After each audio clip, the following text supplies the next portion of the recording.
Ito na yung mga dragon fruit na bumuka kagabi. Yung upload ko kagabi. Yan. Ang bulaklak kasi ng dragon fruit, sa gabi lang sila nagbo-bloom. Pagkaroon ng umaga, nalalanta na sila. Yan, yung tatlo. Pero mamayang gabi, ito aabangan na naman. Ito yung mga pabuka pa lang. Oh. Mas marami yung bubuka mamayang gabi. Ito, apat magkakatabi. Oh. Kasi ito yung golden is.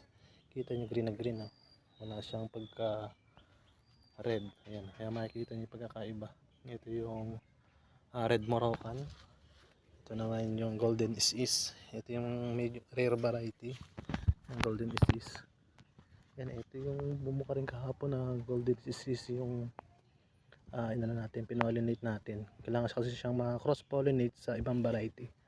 Sa isang poste kasi na to, red Moroccan tsaka golden is nakatanim. Kaya ito, mayroong isang vine niya na ito yung red Moroccan.